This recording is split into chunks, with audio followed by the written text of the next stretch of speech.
Herzlich willkommen im Neurotalk.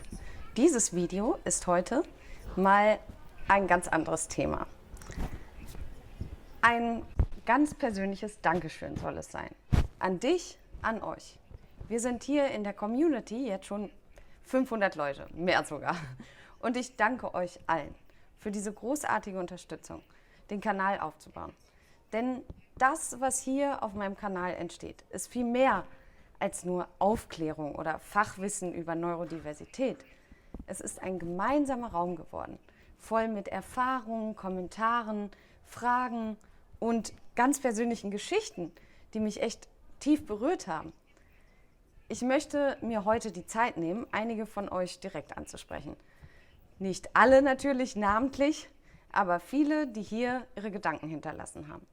Denn ihr zeigt mir, wir sind viele. Und jede einzelne Stimme zählt. An alle, die mir von ihrer Diagnosereise erzählt haben, zum Beispiel Lettermore. Du hast mir geschrieben, dass dein Sohn autistisch ist und du jetzt jahrelang selber auf deine eigene Diagnose warten musst. Und du aber trotzdem Erleichterung empfindest, endlich zu wissen, was mit dir los ist. Das hat mich berührt. Diese Mischung aus Klarheit und gleichzeitigem Warten.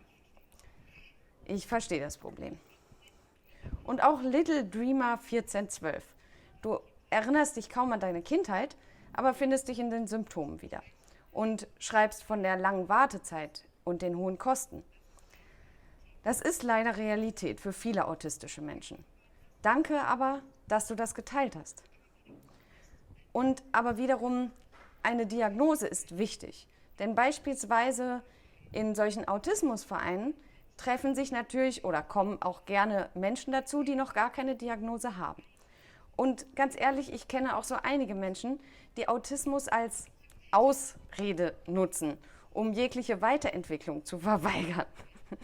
Und da ist es wichtig für die Menschen, die wirklich an Autismus leiden, einen Raum haben, wo sie wirklich unter sich sind und nicht mit Selbstdarstellern zu tun haben, die sich auf dem Begriff Autismus lediglich ausruhen wollen. Denn Autismus ist halt ein Spektrum.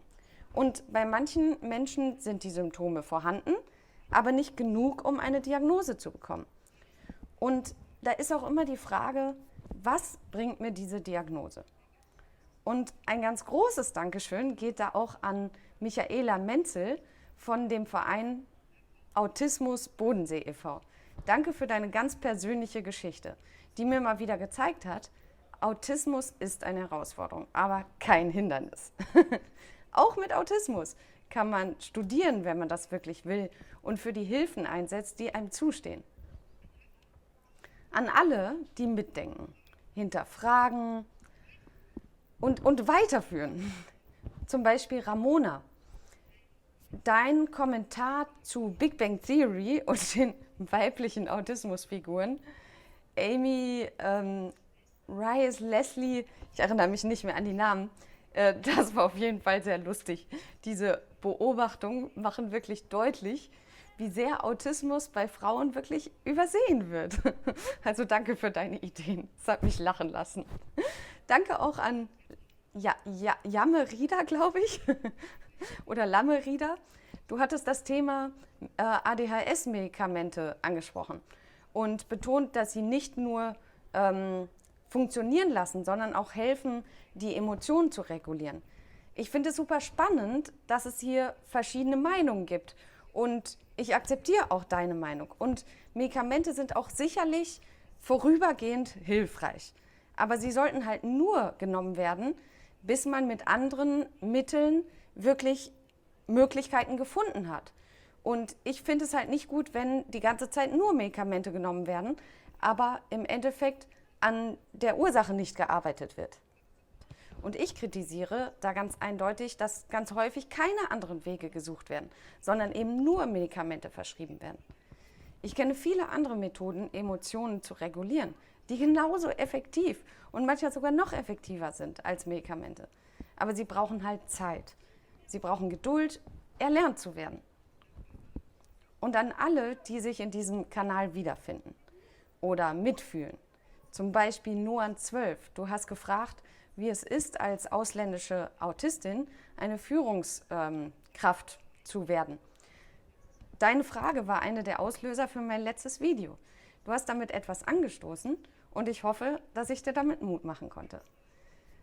Axel oder Natalia Anna, Carola Sakotnik und Tabea Schmidt und an all die anderen, die hier schon Kommentare geschrieben haben und Fragen gestellt haben. Danke, dass ihr mitdenkt, dass ihr diesen Raum mitgestaltet. Es würde jetzt langweilig sein, alle Namen zu nennen. Aber jeder von euch steht für eine Begegnung, für Verbindung, für seine Geschichte. Und euer Feedback, eure persönliche Geschichten, die ihr hier so ganz ohne Scham traut zu zeigen, die berühren mich. Und sie bringen diesen Kanal irgendwie zum Leben. Wir alle haben hier irgendwas gemeinsam. Jede und jede von uns hat Missverständnisse, Einsamkeit oder Mobbing und Ausgrenzung erlebt. Und trotzdem seid ihr heute hier. Vielleicht, weil ihr Antworten sucht oder weil ihr eure eigene Wahrheit leben wollt oder anderen Mut machen wollt, so wie ich es machen wollte, als ich mich 2016 für diesen Weg der Selbstständigkeit beschlossen habe. Ich sehe euch und ich danke euch. Und es ist schwer in Worte zu fassen, aber auch ihr helft mir gerade enorm. Auch wenn ich mich eigentlich die Wegbegleiterin benenne, seid ihr auch meine Wegbegleiter. Denn als ich 2020 mit Dr. Christian Dräger das Buch Scheitern als Businessbeschleuniger geschrieben habe, wollte ich mein Scheitern damit analysieren. Ich wollte verstehen, warum ich dieses Thema Neurodiversität einfach nicht in die Welt gebracht bekam. Warum nur so wenige überhaupt Interesse an meiner Arbeit zeigten, warum ich nur so wenige Kunden hatte, dass ich mich nur so gerade über Wasser halten konnte. Und letzte Woche las ich einen LinkedIn-Artikel von Stefan Scheller. Also der Artikel war irgendwie schon 2 Jahre alt. Frag mich bitte nicht, wie ich diesen Artikel gefunden habe. Aber er hieß auf jeden Fall, wie hängen Hochsensibilität und Hochbegabung zusammen? Und es war ein Gastbeitrag von Heike Fischer. Und sie beschrieb darin genau das gleiche Problem, wie ich es damals hatte. Leider besteht zurzeit kein Interesse unserer Führungskräfte an einer Schulung für Hochsensibilität und Hochbegabung. Warum interessiert das keinen, habe ich mich das damals auch immer gefragt. Wenn ihr doch damals damit viel mehr Umsatz generieren, weniger Konflikte, weniger Krankenschreibung, mehr Talente, die sich bei euch bewerben würden. Ich habe das nicht verstanden. Und Heike sagte dann weiter in dem Artikel, so sein und sich zeigen zu können, wie Mensch ist, das muss das Ziel sein. Und ganz ohne Befürchtung von Spott oder verletzende Sprüche oder Ablehnung und Ausgrenzung. So angenommen werden, wie man ist. Das geht über Diversität hinaus. Dream Bigger hat heute sogar, glaube ich, geschrieben, er ist nämlich Chefkoch eines Wiener Restaurants und er hatte dazu geschrieben zu dem Video Asperger Autistin, warum so viele Frauen nicht erkannt werden, seine Geschichte erzählt mit seiner Mitarbeiterin, der schüchternen Küchenhilfe, die jahrelang als Autistin nicht erkannt wurde und jetzt ein Umfeld gefunden hat, wo sie so angenommen wird, wie sie ist. Und das habe ich auch selbst erlebt mit Kreativ Bunt Leben als Beispiel. Also ich möchte jetzt hier keine echten Namen nennen, sondern nur eure Spitznamen hier von YouTube. Kreativ Bunt Leben hatte damals mit mir während des Studiums in Marburg Theater gespielt. Und eigentlich war sie immer so schüchtern. Aber auf der Bühne blühte sie plötzlich auf. Ich habe mich damals gefragt, wie geht das? Wie kann man so enorm sich verändern? Innerhalb von Sekunden. Auf der Bühne war sie wirklich eine andere Persönlichkeit. Nichts mehr von schüchtern. Und auch Ines Wiesendahl hat auch häufig in unserer Theatergruppe damals mitgespielt und wahrscheinlich ähnlich gedacht über Kreativ Bunt Leben, wenn sie auf die Bühne kam. Vielleicht lebte aber Kreativ Bunt Leben auch so auf, weil sie bei uns eine Gruppe Menschen gefunden hatte, die ihr einen Raum gaben, sich so zu zeigen, wie sie ist, wie Heike Fischer eben in diesem Blogartikel so schön beschrieb. Und weil ich eben so lange mit diesem Thema gescheitert bin und sich niemand dafür interessierte, machte es mir umso mehr Mut, als Christian Dräger von seinem Urgroßvater berichtete, der flüssigen Sauerstoff, nämlich damals, einfach nicht verkauft bekam, also um 1890. Weil ihm damals einfach niemand glauben wollte, dass Sauerstoff überhaupt flüssig sein kann. Also es waren damals einfach andere Zeiten. Und deswegen hat mich das Buch einfach so inspiriert und motiviert, mit meinem Thema nicht aufzugeben und daran zu glauben, dass auch irgendwann Firmen begreifen werden, dass sie viele Talente verlieren, wenn sie weiterhin über Neurodiversität nichts wissen wollen. Und in dem Dialog mit diesem erfolgreichen Unternehmer, also Christian Dräger, sind mir mehr und mehr auch meine eigenen Ängste bewusst geworden oder auch die Fehler, die ich gemacht habe. Und ich weiß gar nicht mehr, wann und wer mich auf diese Angst aufmerksam machte, ob es damals schon bei dem Buch war oder später. Aber ich wurde mir meiner Angst vor Erfolg plötzlich bewusst, weil mich fragte jemand, kann das sein, dass du eigentlich Angst vor Erfolg hast? Und manche fragen sich dann vielleicht von euch, warum hat man Angst vor Erfolg? Es ist doch eher andersrum, dass viele Menschen erfolgreich sein wollen und im Mittelpunkt stehen wollen. Und bei mir war es eben, als Kind habe ich immer gelernt, schlau zu sein und alles zu wissen, verursacht nur Schläge und Mobbing. Streber, Besserwisser, Klugscheißer. Also habe ich, oder vielleicht auch besser gesagt mein Unterbewusstsein, hat abgespeichert, du musst dich anpassen, du musst normal sein, so wie alle anderen und bloß nicht auffallen. Bloß besser auch dumm tun und sich nicht großartig melden und auch nicht mehr am Unterricht teilnehmen. Und dieser Kanal ist für mich jetzt wie ein Arschtritt.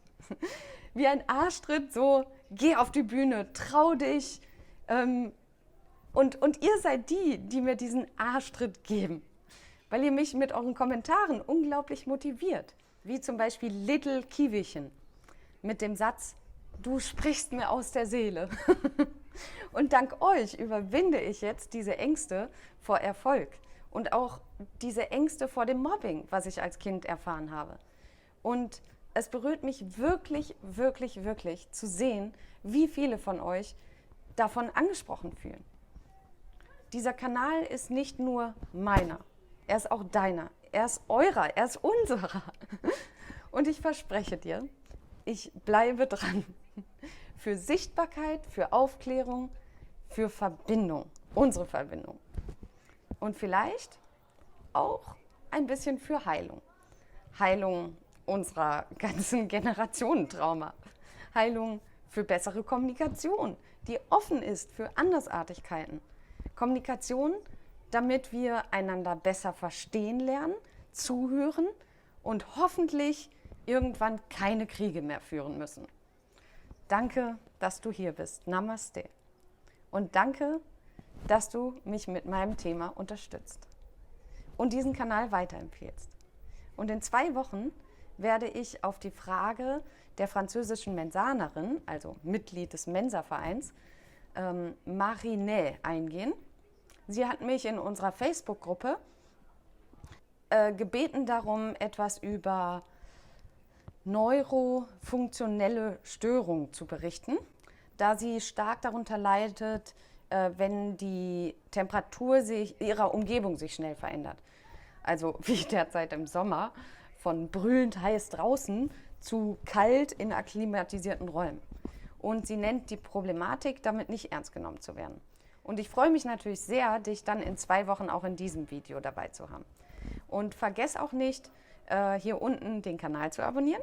Und ich freue mich immer riesig, wenn du den Kanal auch weiterempfiehlst.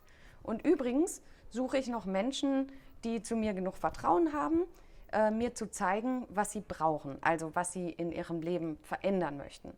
Eine sogenannte Bedarfsermittlung durchzuführen.